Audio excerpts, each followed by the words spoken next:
नमस्कार दोस्तों, आप सभी का स्टडी फॉर यूपीएससी पीसीएस में स्वागत है। आज बीपीएससी टीआरई का दूसरा शिफ्ट का जो पेपर था उसी को डिस्कस करेंगे अभी हम लोग। अगर पहला शिफ्ट में आपका था एग्ज़ाम तो आप बड़े खुश नसीब हैं, मैं तो यही कहूँगा कम से कम, क्योंकि दोनों शिफ्ट के सवाल में गुरु बहुत अंतर है। ख़ास तौर से हिस्ट्री वगैरह के सवाल में तो काफ़ी अंतर है, और साथ साथ में और भी सवाल हैं ऐसे जिनमें बहुत अंतर है। एक सवाल तो same to same copy paste है। जो प्रिज्म वाला सवाल था पहले वाले पेपर में, वो सेकंड पेपर में भी आया हुआ है। बाकी कुछ ऐसे सवाल हैं जो वाकई कठिन है। पहले पेपर की तुलना में मैं अगर देखूं तो मुझे तो पेपर सेकंड जो है वो कठिन लगा है। बाकी आप लोग भी देखिए और सवालों को हल करने की कोशिश कीजिए। करंट अफेयर जो हैं वो करंट अफेयर दोनों पेपर में आसान हैं और अच्छे हैं। आप करंट अफेयर में ज़्यादा से ज़्यादा स्कोर कर सकते हैं। और साइंस और इकोलॉजी पर बड़ा जोर दिया है यार इन्होंने। एक चीज़ और मैं बताता हूँ, जिन जिन मास्टर साहब लोगों ने, जिनको मास्टर साहब बनना है, उन लोगों ने अगर एनसीईआरटी पढ़ा होगा तो उनको बड़ा बेनिफिट हुआ होगा, या जिन्होंने घटना चक्र भी सभी सब्जेक्ट का लगा लिया होगा। ख़ास तौर से मैं अगर कह रहा हूँ कि इकोलॉजी वगैरह का, ज्योग्राफी का, साइंस का, तो उनको बहुत मदद मिला होगा। साइंस का जिसने घटना चक्र भी लगाया होगा उनको बड़ा मदद मिला होगा। लेकिन इसका मतलब ये नहीं है कि आप 69 बीपीएससी को लेकर घटना चक्र लगाने बैठ जाएं। दोनों एग्ज़ाम अलग अलग है, दोनों का पैटर्न अलग अलग है। इसलिए जो आप तैयारी कर रहे हैं उसी को कीजिए, बस उसमें रिवीजन को थोड़ा सा ज़्यादा जगह दीजिए। और कुछ ऐसे सवाल हैं जिन पर आपको सोचना है, सोचने वाले सवाल है, फैक्ट के कोई लाता नहीं है उन सवालों का, उस पर आपको सोचकर उसका आंसर निकालना है। ओके, चलिए पहले सवाल से शुरू करते हैं कि बिहार मद्य निषेध व उत्पादन शुल्क संशोधन अधिनियम 2022 के अनुसार शराब की ढुलाई करने वाले वाहनों को छोड़ने हेतु जुर्माने के रूप में उनकी बीमित राशि का कितना प्रतिशत देना होगा? इसका आंसर हो जाएगा 10% देना होगा। पहले का आंसर ए हो जाएगा। एयरबस और बोइंग से मुकाबले के लिए किस देश ने C919 यात्री विमान बनाया है? तो एक ही देश है जो अभी पूरे अमेरिका और यूरोप को टक्कर दे रहा अकेले, ये है चीन, और इसी ने बनाया है। बी आंसर हो जाएगा। कीर्तिराज सिंह किस खेल से संबंधित है? इन्होंने, महिला ने 6 गोल्ड जीता है, 6 गोल्ड जीता है। और ये किससे संबंधित हैं? तो भारोत्तोलन से संबंधित है। तीसरे का आंसर सी हो जाएगा। अगला है कि बिहार उद्योग विभाग द्वारा जारी औद्योगिक विकास रैंकिंग, आगे सवाल साफ हो जाएगा, चिंता मत कीजिए, इसी पेज में खराब है। बिहार उद्योग विभाग द्वारा जारी औद्योगिक विकास रैंकिंग 2022 में किस जिले ने सर्वोच्च स्थान प्राप्त किया है? तो देखिए, नालंदा जिला जो है ना, उसने टॉप किया है उद्योग वगैरह के मामले में। तो इसका आंसर क्या हो जाएगा? इनमें से कोई नहीं, उपयुक्त में से कोई नहीं, ई आंसर हो जाएगा। चौथे का आंसर ई हो जाएगा। रैंकिंग वगैरह को बड़ा ध्यान से पढ़िए। और मैं एक चीज़ कहता हूं कि अगर खुद से भी न्यूज़पेपर पढ़ने की आदत डालिए, न्यूज़पेपर से बहुत सारे करंट बनाए गए हैं। एडिटोरिया वगैरह से भी करंट लड़े हैं। एडिटोरिया, एसपीडी जो लोग पढ़ के गए थे उनको काफ़ी बेनिफिट मिला होगा, बहुत सारे करंट लड़े हैं उनमें से। मौलिक अधिकारों को लागू करने के लिए न्यायालय निम्न से किसे जारी कर सकता है? तो अध्यादेश तो संसद जारी करती है, विधान परिषद या विधानसभा जारी करते, मतलब राष्ट्रपति या राज्यपाल जारी करते हैं। तो डिक्री भी नहीं कर सकते, रिट जारी कर सकती है। 5 का आंसर बी हो जाए। ओके, निम्न से कौन सा बांध महानदी पर स्थित है? तो हीराकुंड बांध है। ये तो आसान सवाल था। छठे का आंसर सी हो जाएगा। कुछ सवाल बेहद आसान है लेकिन कुछ सवाल बहुत ही कठिन है। अलास्का मस्जिद जो हाल ही में खबरों में था, किस शहर में स्थित है? तो ये जेरूसलम में स्थित है। रोज ही इसको लेकर विवाद होता है। निम्न से कौन सा देश नाटो का सदस्य है? तो 8 का आंसर क्या हो जाएगा? ये है आपका उपयुक्त में से एक से अधिक, डेनमार्क, कनाडा, बेल्जियम, ये सभी हो जाएगा, इसलिए इसका आंसर डी हो जाएगा, उपयुक्त में से एक से अधिक। कथन है एक पृथ्वी एक परिवार एक भविष्य किसके साथ संबद्ध है? तो ये तो G20 का स्लोगन है इस बार का। 9 का आंसर बी हो जाएगा। मैंने बोला ना, करंट अफेयर आसान आया हुआ था। क्वाड के संबंध में निम्न से कौन सा कथन सही है? तो 10 का आंसर क्या हो जाएगा? 10 का आंसर हो जाएगा डी, क्योंकि ये भी यहाँ पर सही है। और इसके भी समुद्री सहयोग को बढ़ाने का इरादा, ये भी यहाँ पर आंशिक रूप से सही है। तो ए और सी दोनों ही सही हो जाएगा। इसका आंसर डी हो जाएगा। 10 का आंसर डी हो जाएगा। कौटिल्य किस स्थान में राजनीतिक विज्ञान और अर्थशास्त्र के प्राध्यापक थे? तो कौटिल्य तक्षशिला जो संस्थान है, तक्षशिला यूनिवर्सिटी में राजनीतिक विज्ञान और अर्थशास्त्र के प्रोफेसर थे। ए आंसर हो जाएगा। बिहार में 1781 के विद्रोह के बारे में निम्न में कौन सा कथन सही है? 1781 के विद्रोह जो हुआ था ये जमींदारों के द्वारा किया गया था, तो सी तो होगा ही, लेकिन इसको अंग्रेजों ने आसानी से दबा दिया था, इसलिए ए भी हो जाएगा। और इसका आंसर हो जाएगा डी, इनमें से एक से अधिक। एक चीज़ और मैं बता रहा हूँ, आसान सवाल को भी डी और ई ऑप्शन इतना कठिन बना दे रहा है कि आप नहीं कर पाएंगे, खासतौर से डी ऑप्शन। इसलिए यकीन मानिए कट ऑफ का तो मुझे इतना अंदाज़ा है कि कट ऑफ कम जाना चाहिए, लेकिन बीपीएससी में अगर इस तरह का ऑप्शन आया तो बहुत कठिनाई हो जाएगी। जैसे पिछली बार हुई थी तो उससे भी ज़्यादा कठिन हो जाएगा, क्योंकि इस बार तो उन्होंने बोला है सवाल वगैरह का भी स्तर हम बढ़ाएंगे। ओके, तो ध्यान रखिएगा। देखिए कुछ ऐसे विद्रोह होते हैं जिसको हम लोग पढ़ते ही नहीं है बिहार स्पेशल में। बिहार स्पेशल कहाँ से ला रहे हैं कुछ भी अंदाज़ा नहीं चल रहा है। बहुत ही ज़्यादा कठिन सवाल बिहार स्पेशल के खास तौर से बना रहे हैं ये लोग, है ना। अगले सवाल पर चलते हैं कि भारत ने किस देश के साथ मिलकर net zero innovation virtual centre बनाने की घोषणा की है। तो ये भारत ब्रिटेन के साथ मिलकर बना रहा है। आप भी सवालों को ट्राई कीजिएगा वीडियो रोक रोक कर। भारत के नव उद्घटित संसद में सांसदों की कुल कितनी सीटें हैं। देखिए पिछले वाले पेपर में क्या पूछा, किसने उसका मॉडल तैयार किया है, तो वो तो आसान था नाम, लेकिन यहाँ पर पूछा है कितनी सीटें हैं, तो ये है 1272 सीटें, टोटल 1272 सीटें हैं। बी इसका आंसर हो जाएगा। अगले सवाल पर चलते हैं कि भारत सरकार ने किसान बीमा के दावों के लिए कौन सा ऑनलाइन प्लेटफॉर्म बनाया है। तो डीजी क्लेम प्लेटफॉर्म को बनाया है भारत सरकार ने, इसीलिए प्लेटफॉर्म वगैरह पढ़िएगा। नासा के मून टू मार्स प्रोग्राम के प्रमुख के रूप में किन्हें नियुक्त किया गया है। मून टू मार्स, यानी कि मार्स पर जाने के लिए मून का हम लोग उपयोग करने वाले हैं।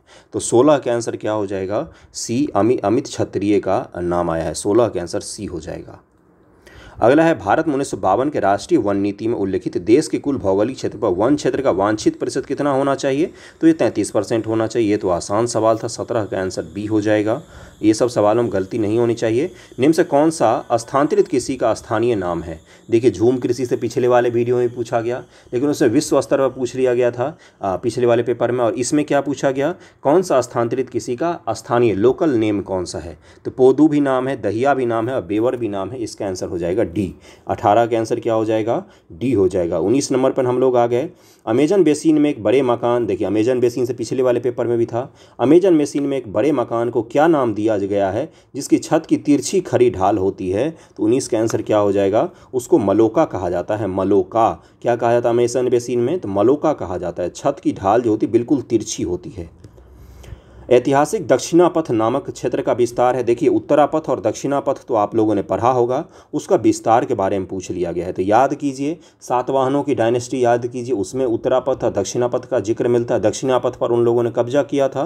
तो मेरे हिसाब से इसका आंसर होना चाहिए विंध्याचल पर्वत से कृष्णा नदी तक के मध्य के भाग को क्या कहा जाता है, दक्षिणापथ का भाग कहा जाता था। विस्तार था विंध्याचल श्रेणी से कृष्णा नदी तक का, सी आंसर होना चाहिए। अगर किसी आंसर पर कोई डाउट हो तो मुझे बताइएगा। पिछले वाले वीडियो में भी बहुत सारे लोगों ने बताया है, मैं उन सब का कमेंट भी पढ़ता हूं, लाइक भी करता हूं। जिस पर मुझे कुछ बताना होता है तो मैं बता भी देता हूं। अरब सागर और बंगाल की खाड़ी के अपवाह तंत्र के बीच मुख्य जल विभाजक कौन कौन सा है। तो जल विभाजक का मतलब होता है जिसके कारण से जल का विभाजन हो जाता है, यानी कि इसके इस तरफ की जलवायु अलग होगी, इसके इस तरफ की जलवायु अलग होगी, इसके इस तरफ की जलवायु के लिए कारक अलग होंगे, कारण अलग होंगे, और इस तरफ की जलवायु के लिए कारण अलग होंगे। इसी को जल विभाजक कहा जाता है। जैसे दिल्ली जो है ये भी एक जल विभाजक का काम करती है। तो दिल्ली रिज, अमरावती पर्वत श्रेणी, सह्याद्री यानी कि पश्चिमी घाट, और अमरकंटक की पहाड़ी यानी कि ऑप्शन बी हो जाएगा। अच्छा सवाल है, बहुत ही अच्छा सवाल है। शीतकाल में उत्तर पश्चिम भाग में सक्रिय रहने वाले पश्चिमी विक्षोभ की उत्पत्ति कहाँ से होता है। बेहद आसान सवाल, पश्चिम एशिया की भूमध्य सागरीय तट से होता है। भूमध्य सागर से आता है पश्चिमी विक्षोभ। आसान सवाल था, ये गलत नहीं होना चाहिए। देखिए जहाँ पर गलत टफ क्वेश्चन है मैं पहले ही कह देता हूँ टफ सवाल है, लेकिन जो आसान है अगर उसमें भी आप गलती करेंगे तो आप पहले ही बाहर हो जाएंगे। स्पष्ट रूप से बोलना चाहिए, आप लोग कोई बच्चे नहीं हैं कि मैं आपको पुचकारूं। आसान सवाल जो गलत करते हैं वो छट जाते हैं। कठिन सवाल तो टॉपर्स के भी गलत होते हैं गुरु, उसमें कोई हर्ज नहीं है, या फिर छोड़ देना है उनको, लेकिन आसान सवालों को कभी नहीं छोड़ना है। जीटी टिवारथा के अनुसार भारत में एम प्रकार की जलवायु का कौन सा क्षेत्र है। अब अगर ये नहीं आता है आपको तो छोड़ दीजिए, इसमें कौन सा हर्ज है भाई, सभी को नहीं पता होता एम प्रकार की जलवायु कौन सा है। वो भी इसने जीटी टिवारथा कोई भूगोल शास्त्री है जिनके बारे में पूछ लिया गया है। तो 23 का आंसर क्या हो जाएगा, 23 का आंसर हो जाएगा डी। उपयुक्त में से एक से अधिक दिया हुआ है, उपयुक्त में से एक से अधिक को दिया हुआ है। ओके, मेघालय का पठार पश्चिमी घाट है इसका आंसर। अगला है कि उत्तरी भारत में शीतकाल में उपजाई जाने वाली चावल की फसलों का क्या नाम है। तो शीतकाल में जो अपने यहाँ किसको क्या बोलते हैं, उसको खरीफ की फसल कहते हैं। तो उसमें पूछा गया है कि आपसे उनमें कौन कौन सी किस्में हैं, उनका नाम क्या है, ये पूछा गया है आपसे। स्थानीय नाम वो भी पूछा गया था। 24 का आंसर क्या हो जाएगा, डी हो जाएगा, क्योंकि इसका बी और सी दोनों ही होना चाहिए, बी और सी दोनों ही होना चाहिए। ओके, निम्न से कौन सी मध्यवर्ती गंगा के मैदानी कृषि जलवायु प्रदेश की विशेषता नहीं है। नहीं है। गंगा के मैदान की विशेषता नहीं है। 100 सेंटीमीटर से अधिक की वर्षा, ये तो होती है भाई। इसका 2 से अधिक राज्यों में विस्तार है, बिल्कुल 11 राज्यों में विस्तार है। ये गंगा और उसकी सहायक नदियों का अपवाह क्षेत्र में स्थित है, ये भी सही हो गया। तो इसका आंसर हो जाएगा 25 का आंसर हो जाएगा ई। इसमें से सभी के सभी सही हैं, एक भी गलत नहीं दिया हुआ है। ओके, निम्न से कौन सा शीत कटिबंध में आता है? तो 26 का आंसर क्या हो जाएगा? 26 का आंसर हो जाएगा, देखिए 66.5 उत्तरी अक्षांश और ध्रुवीय के बीच का क्षेत्र जो होता है शीत आता है। 66.5 से नीचे और 45 के आसपास आ जाएंगे तो शीतोष्ण आ जाता है, और उससे नीचे उष्ण कटिबंध आ जाता है। कटिबंध तो पढ़ा होगा आपने। अगला सवाल है आपका कि सतलुज और काली नदी के बीच स्थित हिमालय के भाग को क्या कहते हैं? देखिए, जो हिमालय को बांटा गया है, सिडनी बुराड ने जो बांटा है, उसने हिमालय के नदियों के आधार पर बांटा है। जैसे सिंधु से लेकर सतलज तक के प्रदेश को क्या कहा जाता है? इसको कहा जाता है पंजाब हिमालय। और सतलज से लेकर काली तक के बीच को क्या कहा जाता है? कुमाऊं हिमालय। और काली से लेकर तीस्ता तक के बीच को क्या कहा जाता है? नेपाल हिमालय। और तीस्ता से लेकर दिहांग तक के बीच को क्या कहा जाता है? असम हिमालय का नाम दिया जाता है। तो इसको ध्यान में रखिएगा, इसमें क्या हो जाएगा? कुमाऊं हिमालय हो जाएगा। सतलज से काली नदी के बीच के क्षेत्र को कुमाऊं हिमालय कहा जाता है। निम्न से कौन सा कथन सही है? 28 का आंसर क्या हो जाएगा? 28 का आंसर हो जाएगा, देखिए क्या दिया हुआ है, डी हो जाएगा। भारत का क्षेत्रफल विश्व के क्षेत्रफल 2.6% के आसपास है, और इसका सी भी हो जाएगा, ए और सी दोनों ही सही हो जाएगा। अगला सवाल है, किस वर्ष बिहार प्रांतीय की सभा का गठन किया गया था? तो 1929 में किया गया था। किसने किया था ये आप मुझे नाम बताइए। ये सब सवाल तो आसान है भाई, इसमें तो अगर कुछ गलत नहीं होना चाहिए। 30 है, निम्न से कौन सा विद्रोह आंदोलन लंबी दाढ़ी रखने पर कर लगाए जाने के कारण हुआ था? तो देखिए, इसके लंबी दाढ़ी रखने के कारण जो कर लगाए जाते उसके कारण इसमें से पागलपंथी विद्रोह को माना जाता है। पागलपंथी विद्रोह का अगर आपको इसमें कोई डाउट हो तो एक त्रावणकोर का भी विद्रोह है, त्रावणकोर ने वेल्लोर का विद्रोह, जिसमें भी है कि ड्रेस कोड को लेकर विद्रोह हुआ था। तो मेरे हिसाब से मुझे इस पर डाउट है, वैसे बी होना चाहिए, नहीं तो इसका आंसर ई हो सकता है, क्योंकि मुझे लग रहा है कि वेल्लोर में एक ड्रेस कोड के कारण विद्रोह हुआ था, तो उसके कारण भी हो सकता है, वो भी आंसर हो सकता है वेल्लोर का। इसलिए 30 का ऑप्शन मेरे हिसाब से अभी ई जा रहा हूँ मैं, अभी मैं ई के साथ जा रहा हूँ। अगर आपको इसमें कुछ आता हो तो करेक्ट मुझे कर सकते हैं। किस षड्यंत्र के मामले में 3 अंग्रेजों को साजिश करने के लिए कारागार में अवरुद्ध किया गया था? परसों तरसों ही मैम ने शॉर्ट वीडियो बना के डाले थे पीटी फैक्ट सीरीज़ में। आप लोग उसको नहीं देखते हैं, मुझे पता है, बहुत सारे लोग लगता है क्या है ये, वही तो है, क्यों देखना। लेकिन उस शॉर्ट वीडियो से सवाल पूछा गया है। 31 का आंसर क्या होगा पता है? इसका आंसर रहेगा मेरठ षड्यंत्र केस। आप उस शॉर्ट वीडियो को मैंने ग्रुप में भी भेजा है, जाकर देखिए और फिर मुझे बताइएगा कि सवाल आते हैं कि नहीं आते हैं। ओके, 31 का आंसर हो जाएगा ए। तीनों का नाम भी बताया था, और एक चीज़, यूपी वालों ने तीनों का नाम पूछा हुआ, इसलिए वो इंपॉर्टेंट है। पूना पैक्ट का क्या उद्देश्य था? दलित वर्ग का राजनीतिक प्रतिनिधित्व था इसका उद्देश्य। 32 का आंसर ए हो जाएगा। प्रथम अखिल भारतीय कांग्रेस समाजवादी सम्मेलन कहाँ पर हुआ था? तो ये पटना में हुआ था। 33 का आंसर सी हो जाएगा। Biography of Kunwar Singh and Amar Singh के लेखक कौन? तो बी हो जाएगा, किलिंग किंकर दत्त हैं, काली किंकर दत्त हैं, बी आंसर हो जाएगा। अगला है आपका, सुभाष चंद्र बोस भारतीय राष्ट्रीय कांग्रेस के त्रिपुरी अधिवेशन में किसको हराकर अध्यक्ष बने थे? तो गांधी जी के द्वारा मनोनीत ये सदस्य थे पट्टाभी सीतारामैया। सुभाष चंद्र बोस ने पट्टाभी सीतारामैया को तो हराया था, लेकिन वास्तविकता में कौन हारे थे? तो महात्मा गांधी हारे थे। 35 का आंसर सी हो जाएगा। डॉक्टर बी आर अम्बेडकर के विषय में निम्न से कौन सा कथन सत्य है? इसका आंसर हो जाएगा डी। इसका आंसर हो जाएगा 36 का आंसर क्या हो जाएगा? 36 का आंसर हो जाएगा आपका डी, एक से अधिक सही है, एक से अधिक सही है। अगले पर चलते, इनमें से कौन सा समाचार पर न्यू इंडिया से संबंधित था? कौन सा समाचार पत्र न्यू इंडिया से संबंधित थे या थी? तो ये एनी बसेंट महोदय हैं, न्यू इंडिया और कॉमनवेल्थ इन्होंने ही छपवाया था। तो 37 का आंसर क्या हो जाएगा? बी। 38 है, भारतीय स्वतंत्रता संघर्ष के दौरान किसने स्वदेश बांधव समिति का गठन किया था? ये अश्विनी कुमार दत्त हैं। 38 का आंसर सी हो जाएगा। चंपारण लीन आंदोलन के दौरान महात्मा गांधी के साथ कौन थे? तो नरहरि पारिख थे, इसमें से नरहरि पारिख। किस तिथि को अगस्त क्रांति 1942 के दौरान लिनिथिगो ने पटना और इसके आसपास के भीड़ पर गोली चलाने का आदेश दे दिया था? तो 40 का आंसर क्या हो जाएगा? ये कौन सा तिथि था? तो ये था तिथि 5 अगस्त। अगले सवाल पर चलते हैं हम लोग। नहीं, 5 अगस्त नहीं होगा, इसका 25 अगस्त होना चाहिए। 40 का एक बार फिर से रीचेक कर लीजिएगा। 40 का मैं फिर से कह रहा हूँ, एक बार रीचेक कीजिएगा। 25 अगस्त होना चाहिए।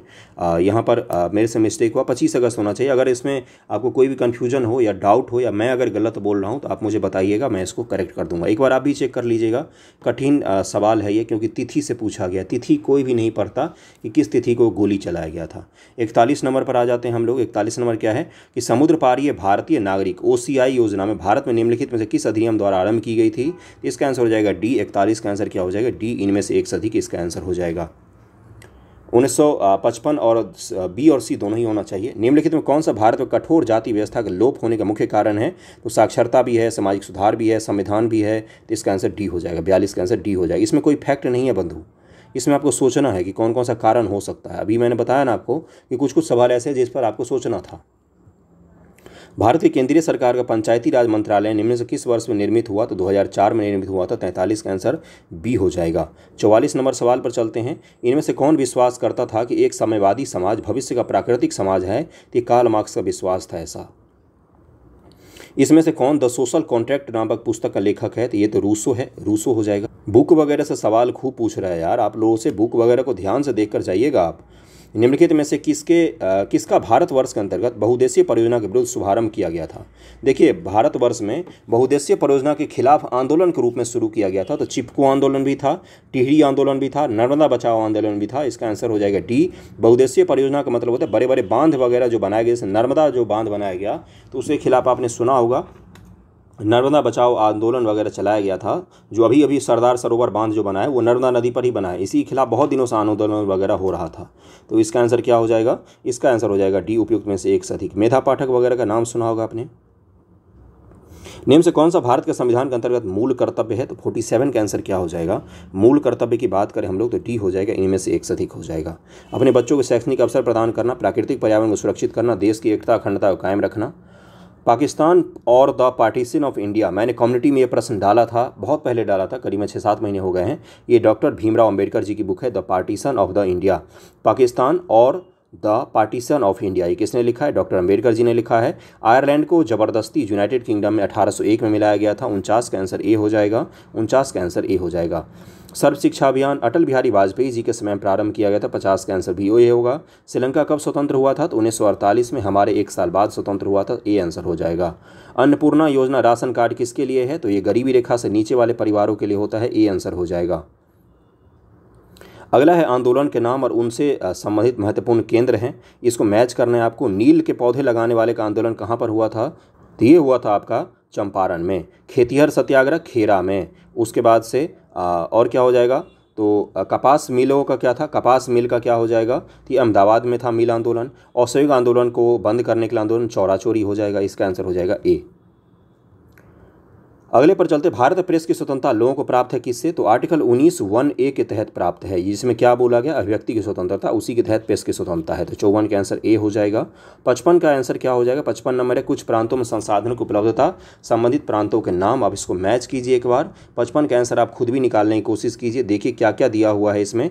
खनिज संसाधनों की संपन्नता परंतु औद्योगिकीकरण की कमी है इस राज्य में। उसके बाद से क्या आंसर हो जाएगा? जल संसाधनों की संपन्नता परंतु आधारभूत संरचना के विकास की कमी है। उसके बाद से क्या हो जाएगा? सौर और वायु ऊर्जा की संपन्नता परंतु जल संसाधन की कमी लिखा हुआ है। खनिज संसाधनों की संपन्नता परंतु परिवहन और संचार साधनों की कमी कहाँ पर है?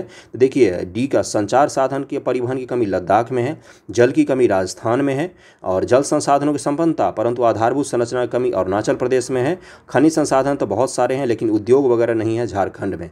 ए का 2, ए का 1, बी का 2, सी का 3, डी का 4 होना चाहिए। बी आंसर होना चाहिए, बी आंसर होना चाहिए। हिमालयन यू एनसीईआरटी उठाकर देखिए, आपको मिल जाएगा। ये हिमालयन यू नामक औषधीय पौधा हिमाचल प्रदेश और अरुणाचल प्रदेश में पाया जाएगा। हिमाचल और अरुणाचल प्रदेश में पाया जाएगा। देखिए उत्तराखंड में तो पाया जाता है लेकिन मध्य प्रदेश में नहीं पाया जाता है। जम्मू कश्मीर में तो पाया जाता है लेकिन असम में नहीं पाया जाता, इसलिए ये आंसर नहीं है। वैसे तो उत्तराखंड हिमाचल अरुणाचल होना चाहिए था लेकिन ऑप्शन में है क्या? तो सी हो जाएगा। 56 का सी हो जाएगा। श्वास मूल किस में पाए जाते हैं? श्वास मूल पाए जाते हैं 57 का आंसर क्या हो जाएगा? आप सभी बताइए। इसका आंसर हो जाएगा डी, यानी कि ए और सी। लवणोद्भिद हो जाएगा और जलोद्भिद दोनों में पाए जाते हैं। निम्न से कौन सा द्वितीयक प्रदूषक है? तो ओजोन भी है और पैन भी है द्वितीयक प्रदूषक। इसका आंसर डी हो जाएगा। पारिस्थितिक तंत्र में ऊर्जा का प्रवाह का 10% का नियम किसने दिया था?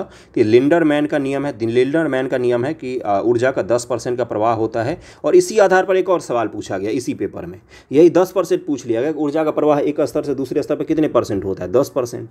बताइए, 2-2 सवाल एक सवाल से सॉल्व हो रहे थे। भारत मुष्करबनीय वर्षा वन कहाँ पर पाया जाता है? तो ये मुख्य रूप से केरल में पाया जाता है। केरल में पाया जाता है। वैसे कर्नाटक के भी कुछ हिस्सों में पाया जाता है, पश्चिमी घाट में, लेकिन मुख्य रूप से तो केरल में ही पाया जाता है। मेरे हिसाब से ठीक आंसर ए होना चाहिए। कुछ लोग इसका डी भी बता रहे हैं, तो एक बार इसको चेक जरूर कीजिएगा। वैसे ए ही होना चाहिए। ओके, उस वर्षा वन तो आपका केरल में ही होना चाहिए। भारत में मीथेन का मुख्य स्रोत क्या है? तो देखिए मीथेन का स्रोत तो बहुत सारे हैं भारत में। जो गाय की जुगाली करती उससे भी होता है, और आपका नदी नालों से भी निकलता है, लेकिन धान का खेत जो है उससे मीथेन का बहुत ज़्यादा उत्सर्जन होता है। ए आंसर हो जाएगा। वायुमंडल किस परत का तापमान सबसे कम होता है? तो 62 का आंसर क्या हो जाएगा? ये भी ए ही हो जाएगा। मध्यमंडल का तापमान सबसे कम होता है, इसका आंसर ए ही हो जाएगा। अगला है कि क्रमिक पोषक स्तर में विषाक्त पदार्थों की सांद्रता की वृद्धि को क्या कहा जाता है? तो 63 का आंसर क्या हो जाएगा? इसको जैव आवर्धन कहा जाता है। जैसे मान लीजिए डीडीटी अगर आपने पेड़ पौधों में छिड़का और वो आपके पेट में आकर इकट्ठा हो गया, आपने खाया कुछ, तो उसको क्या कहा जाता है? जैव आवर्धन कहा है। तो बायो मैग्निफिकेशन कहते हैं शायद अंग्रेजी में, देखिएगा एक बार, जैव आवर्धन ही कहा जाता है। ओके, निम्न से कौन सी शुष्क तारंभी अनुक्रम में अग्रगामी प्रजाति के रूप में कार्य करता है? तो ये है लाइकेन, जो अग्रगामी प्रजाति, मतलब कि अगर कहीं पर कुछ भी नहीं है, मान लीजिए पत्थर है, तो वहाँ पर जीवन की उत्पत्ति फिर कैसे होगी, कैसे पेड़ पौधे बनेंगे? तो सबसे पहले उस पर काई लग जाती है, जिसको लाइकेन कहा जाता है। फिर काई पर आके मिट्टी बैठती है, मिट्टी में कोई बीज उड़कर बैठ जाता है, तो यहाँ पर छोटा छोटा पेड़ निकलना शुरू हो जाएगा। पत्थर पर आपने थोड़े छोटे छोटे पेड़ देखे होंगे, तो पत्थर के ऊपर काई लग जाती है, काई के ऊपर मिट्टी के ऊपर में छोटे छोटे जड़ी बूटियां, पेड़ पौधे छोटे छोटे उपज जाते हैं। तो वो किसके कारण से होता है? तो लाइकेन के कारण से होता है। इकोलॉजी पर तो इतना जोर है, इतना तो यूपीएससी वाले भी इकोलॉजी से सवाल नहीं पूछते जितना इन्होंने पूछा है। पता नहीं इकोलॉजी से कौन सा ऐसा विशेष प्रेम है। रामसर सम्मेलन किससे जुड़ा हुआ है? तो आर्द्र भूमि से जुड़ा हुआ है, 65 का बी हो जाएगा। इटाई रोग, तो ये कैडमियम से होता है, कैडमियम के कारण होता है। निम्नलिखित में कौन सा स्वस्थानीय इन सीटू संरक्षण का अधीन शामिल नहीं है? इन सीटू का मतलब और एक्स सीटू, दो होता है तरीका संरक्षण का। किसके संरक्षण का भाई? तो पेड़ पौधों के संरक्षण का और जीव जंतुओं के संरक्षण का दो तरीका होता है। एक होता है इन सीटू, एक होता है एक्स सीटू। एक्स और इन का मतलब क्या होता है? जहाँ पर वो हैं वहीं पर उनको संरक्षित कर दो। जैसे चिड़ियाघर नहीं, चिड़ियाघर में उनको बाहर से लाया गया है, तो एक्स सीटू हो गया। जैसे आपके घर में जो फिश वाला टैंक रखा रहता है, वो क्या हो गया? एक्स सीटू हो गया। और जो टाइगर रिजर्व है, वो टाइगर रिजर्व में तो टाइगर पहले से ही रह रहे थे, अब हमने उसको रिजर्व घोषित कर दिया, तब वो वहाँ संरक्षित हो गए, तो वो क्या कहलाएगा? In situ. स्वस्थानीय और बहिर्स्थानीय, तो स्वस्थानीय नहीं है तो वनस्पति उद्यान, बोटैनिकल गार्डन जो होते हैं, ये एक्स सीटू का उदाहरण होते हैं, आर्टिफिशियली बनाए जाते हैं, एक्स सीटू होते हैं। ओके, पारिस्थितिक तंत्र में वाई आकार का ऊर्जा का प्रवाह का मॉडल किसने दिया था? तो ये ओडम ने दिया था, ओडम ने। 68 का आंसर सी हो जाएगा, 68 का आंसर सी हो जाएगा। SO2 प्रदूषित सूचित होता है किसके द्वारा? तो 69 का आंसर क्या हो जाएगा? ये लाइकेन के द्वारा होता है। आज या कल मैं पेपर करवा रहा था, तो मैंने बताया था कि लाइकेन सूचक होता है। जैसे मैंने कहानी बताई थी कि दिल्ली के पेड़ों पर आपको काई नहीं दिखेगा, क्योंकि यहाँ पर सल्फर का प्रदूषण है, और गांव घर के पेड़ पर आपको काई दिख जाएंगे या आस पड़ोस में काई दिख जाएगा, तो वो क्या होता है? क्योंकि वहाँ पर सल्फर का प्रदूषण नहीं होता है। तो सल्फर का प्रदूषण का सूचक कौन होता है? तो लाइकेन होता है, काई होता है। ओके, सलीम अली पक्षी अभयारण्य कहाँ पर है?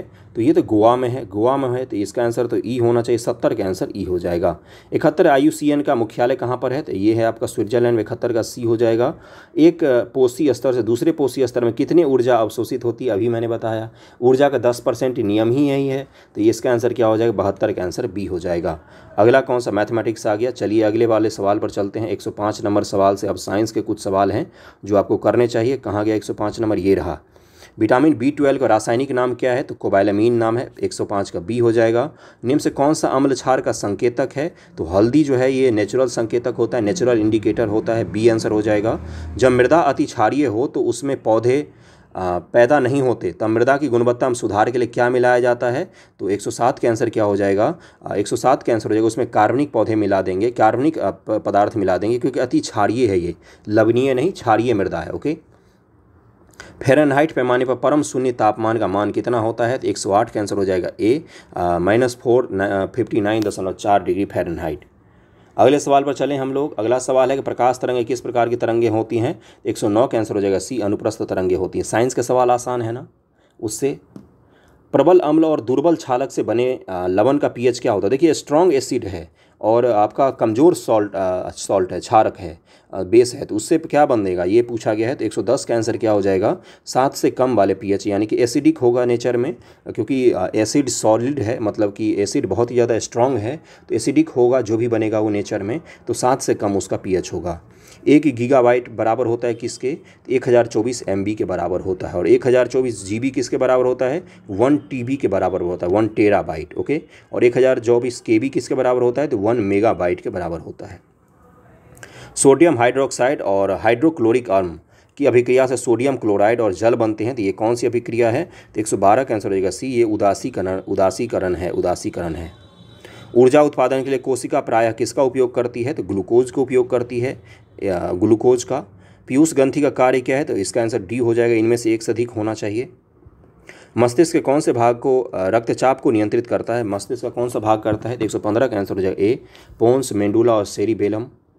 भूस्थिर उपग्रह घूमता है कहाँ पर, तो 116 का आंसर क्या हो जाएगा, 116 का आंसर हो जाएगा बी, स्थिर ऊंचाई पर। स्थिर ऊंचाई यानी कि 36,000 किलोमीटर की ऊंचाई पर होता है। कम्युनिकेशन सैटेलाइट सामान्यतः लगाए जाते हैं भूस्थिर में। पृथ्वी के घूमने की रफ्तार और उनके घूमने की रफ्तार सेम होती है, इसलिए पृथ्वी से हमेशा आपको रुके हुए दिखाई देंगे। प्रिज्म द्वारा सफ़ेद प्रकाश के परिक्षेपण में कौन सा रंग अधिकतम विचलित होता है, ये सुबह में भी पूछा गया था, और ये है बैगनी। 117 का आंसर ए हो जाएगा। मेघ गर्जन के समय निम्न से क्या सुरक्षित है, खुली जगह में खड़े रहना बिल्कुल नहीं, छोटे पेड़ के नीचे आश्रय, किसी पेड़ के नीचे आश्रय नहीं लेना चाहिए, खुली छतरी लेकर चलना ये भी गलत है, इनमें से कोई सा भी नहीं आंसर होगा। अगर खुले आसमान में हैं अगर आप लोग और मेघ गर्जन हो रहा है तो घुटना मोड़कर बैठ जाना चाहिए ज़मीन पर, जितना खुद को छोटा कर सकते हैं कर लीजिए, सर को ढककर बैठ जाना चाहिए। तो 118 का आंसर क्या हो जाएगा, ई हो जाएगा। बिहार सरकार का आपदा प्रबंधन वाले गाइडलाइन पढ़िए, यही लिखा मिलेगा आपको। स्वतंत्र रूप से पृथ्वी की ओर गिरते हुए निकाय की कुल ऊर्जा क्या रहती है, तो कुल ऊर्जा जो है वो स्थिर रहती है। क्यों, क्योंकि काइनेटिक एनर्जी जो है, काइनेटिक एनर्जी वो तो बढ़ती रहती है, लेकिन पोटेंशियल एनर्जी जो है वो घटती रहती है, इस कारण से क्या होगा, स्थिर रहती है ये। 120 है कि नेत्रदान में दाता के आंख के किस हिस्से को प्रतिरोपित किया जाता है, तो कॉर्निया को किया जाता है, बी आंसर हो जाएगा। आपके कितने सही हुए हैं ज़रूर बताइएगा मुझे। और अब मैं आपको बताता हूँ, मैंने शुरुआत में इसीलिए बोला था कि देखता हूँ कितने बच्चे अंत तक देखते हैं कि नहीं। पेपर जो था वो पहले पेपर से थोड़ा सा आसान था, मॉडरेट था पहले वाला सेक्शन जो था। हाँ, कुछ सवाल इसके कठिन हैं। हिस्ट्री का तो दोनों पेपर में कठिन दिया हुआ है सवाल, यकीन मानिए हिस्ट्री का सवाल सब में कठिन है, लेकिन पहले वाले पेपर की कंपेयर करें तो इसका थोड़ा सा लेवल उससे कम था, आसान कुछ सवाल थे, कुछ सवाल कठिन भी थे लेकिन आसान था। हाँ, दोनों पेपर का जो अगर लेवल देखेंगे तो अप्रॉक्सीमेटली सेम है, ऐसा ही होता है। अगर 2 शेड्यूल में एग्ज़ाम होता है, 2 शिफ्ट में होता है, तो ऐसा ही होता है एग्ज़ाम में। ओके, चलिए, थैंक यू सो मच।